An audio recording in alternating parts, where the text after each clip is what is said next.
We've literally got doctors that study vaginas, gynecologists.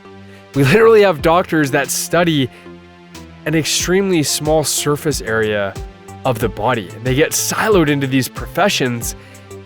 And then when you go to see a general practitioner and you just happen to be presenting, modern healthcare has really gone awry. And in this video today, I'm going to be pulling back the curtain on what it's like behind the scenes of healthcare, what's really going on under the hood, and quite frankly, what the fundamental problem is with Western medicine. I'm going to be doing this as someone who has experienced a lot of cognitive dissonance. I spent the last 11 years as a combination of either being in academia, studying to become a doctor of pharmacy, or for the last 5 years of that 11, practicing as a doctor of pharmacy, as a consultant pharmacist, reviewing thousands of charts of residents that reside in nursing homes. It's really a combination of these past 11 years and the various hats that I've worn during that time as a pharmacy student, pharmacy technician, intern, now a pharmacist who has recently renounced his profession and will no longer be practicing as such henceforth. But I think more importantly, worth underlining, bolding, and italicizing, more than all of the aforementioned, I'm a human being. Someone who, quite frankly, has experienced their own trials and tribulations, things like asthma, myriad allergies, light-level autism, eosinophilic esophagitis, idiopathic, immune thrombocytopenic purpura. The list goes on. And these health struggles have really brought me to my knees throughout various points in my life and have given me a great deal of, I would say, empathy for what looks to me to be just the bullshit that people have to go through every single day of their lives, man. It makes me sick.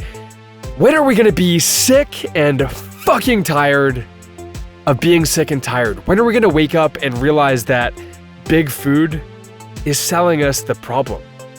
And that all of these so-called diseases, eosinophilic esophagitis, macular degeneration, diabetes, with certain exceptions, type 2 is what I'm mainly referring to.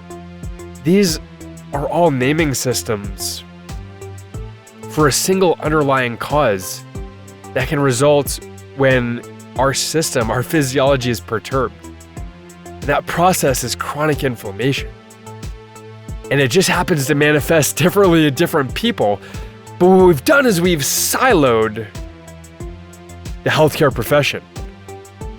How many different doctors can you name? We've got podiatrists, rheumatologists, ophthalmologists, gastroenterologists. We've literally got doctors that study vaginas, gynecologists. We literally have doctors that study an extremely small surface area of the body. And they get siloed into these professions. And then when you go to see a general practitioner and you just happen to be presenting with a certain problem from a particular part of your body, you get referred to a specialist who is most well acquainted with the potential symptoms that arise in that part of the body. Is anyone else seeing the insanity of this system? Let me put it to you guys a different way.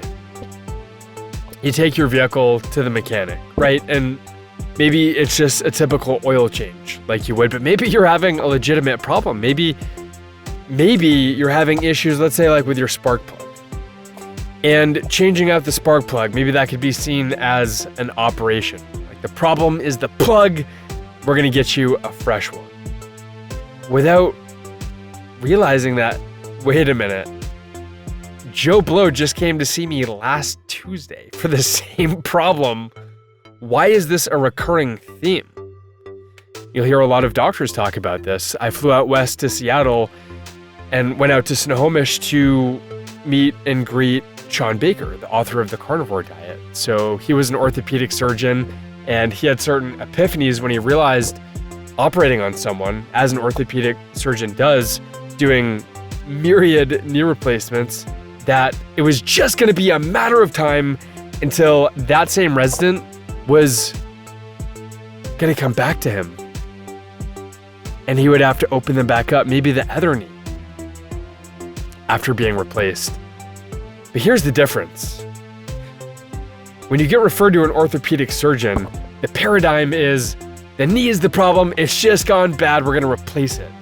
When you go to a mechanic, anyone worth their weight in even silver is going to tell you, wait a minute, dude, like, your fuel, I believe, is just a little bit too rich. I think that's causing the plug to foul out. Like, the problem is the actual fuel that the vehicle is given. That's why your spark plug has gone wrong. I mean, look, man, I'm here to help you. I'm here to support you. I'm gonna change out the spark plug and get you back on the road, give you these keys so you can turn the ignition and drive off into the sunset. But I just want you to know that there's an underlying problem here. You don't have spark plug-itis. Like, that's what a doctor would come back with. You would be referred from a general practitioner to one of the plethora of subspecialties, the aforementioned, to the gynecologist. You've got vaginal problems. And then you're given this elaborate, exquisitely named disease. Like, for me, being sent to a gastroenterologist, I've got eosinophilic esophagitis. And I went home that day relieved, because up until that point in time, I literally found every bite of food difficult to swallow. It's called dysphagia. Literally, I could not have a decent meal without experiencing difficulty swallowing, and there's always a non-zero chance that food would completely get stuck. My esophagus. Just imagine the pain of that, the stress, the anxiety, particularly when eating in mixed company. And I'm told, I feel like I was gaslit throughout this process. You're eating too fast. I can definitely, plow down the food. I can definitely put away some pretty good food. I mentioned Sean Baker earlier. I went toe to toe with him, eating 2 16-ounce steaks. We both put back 12 raw eggs in one sitting. And he's got not a foot taller than me, but probably 8 inches taller. He's got maybe 70 pounds on me, and I went toe to toe with him, man. That's just like the masculine competitive edge and drive in me. But the thing is that it wasn't a matter of taking smaller bites.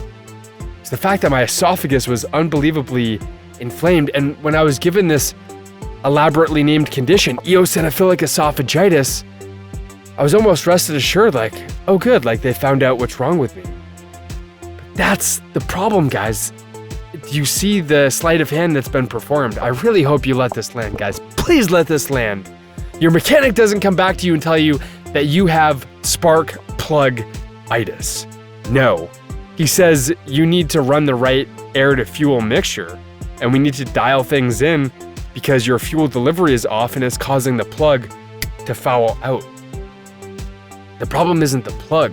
You don't have spark plug-itis. And even if you did, what sort of customer would be satisfied with that? It's like, oh, he came up with some elaborate name for the mechanical problems of my car. That doesn't tell you anything. Literally nothing. It's just something that you can hardly pronounce, hardly understand, and quite frankly is an unnecessarily elaborate naming system for a conceivable set of symptoms that could potentially arise in light of this underlying chronic inflammation. Please let that sink in. Please let that sink in, guys. The ramifications of this are many.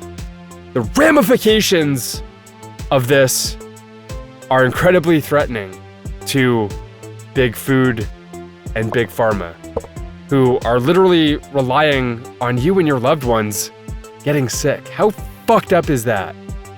Man, I just want to see people happy and healthy. And to be honest with you, I used to be a shell of the person that I am today. And it literally brings me to tears, man, to think about the various things that I can do in my life, the awesome things that I get to experience, the cognitive faculties that have been relinquished that I now have access to, the emotional intelligence, the way that I'm able to interface with reality and understand people, be empathetic, be a good listener, be patient, be a good friend, be a good son, a good lover. Check all of these boxes, cross the T's and dot the I's, and to realize that that never would have happened if I didn't fix my physiology. That never would have happened if I had stayed on Prilosec 40 milligrams twice a day, if I continued swallowing 220 micrograms of Flovent, a glucocorticoid, twice a day. I was never going to find my freedom, because that wasn't the modus operandi of the system that I was in. I don't want that for you guys. I blazed a trail, I've reverse engineered it, I'm giving you guys a map, I'm trying to give you guys hope here, because I love you. I fucking love you, and I believe in you. And I hope you see the serenity on the other side of struggle, and to realize that there is no milligram solution to a kilogram problem. That is a 1 million X difference, a 6 order of magnitude difference between the milligram quick pill solution and the kilograms of genetic information that you consume every single day. You have to upgrade, evolve, ascend your nutrition game, because ultimately mankind is undernourished. And when your body and brain are undernourished, you're not getting the requisite variety, the vitamins, the minerals, even the macronutrients. Most people not eating enough high quality animal-derived protein with a high digestible, indispensable amino acid score. Realizing that food actually is medicine, as Hippocrates said, and food does come first, and there is no higher lever to fix your physiology and then, by extension, to find your freedom. I'm not saying don't listen to your doctor. I'm saying that of the many medical advancements that I'm eternally grateful for, antibiotics, epinephrine, and insulin for type 1 diabetics, not least of which.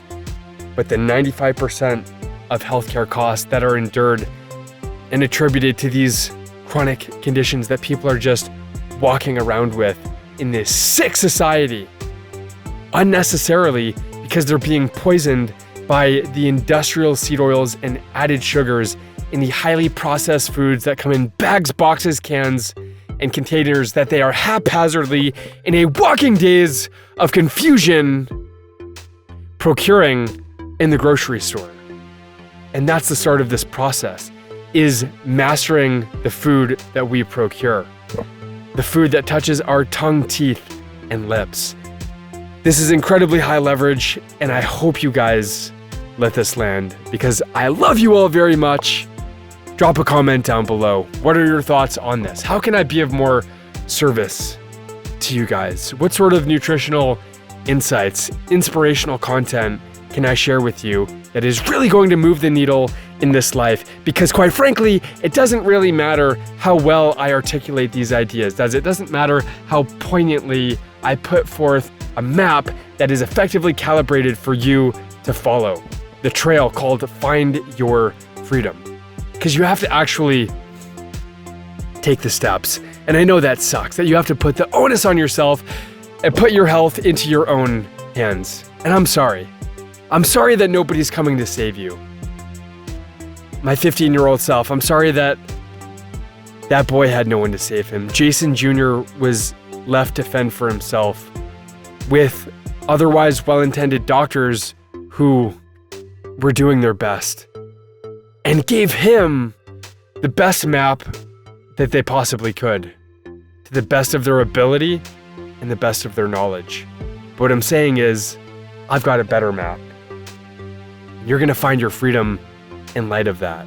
And I'm here to help you do that, to take you by the hand and walk past the smoke and wreckage with you so that you can go to the promised land and live life in a way that is completely inconceivable to your current self, to live life in a way that will bring your future self to tears. Guys, I love you all very much. And as always, until next time, friends, find your freedom. Take care, guys. Peace.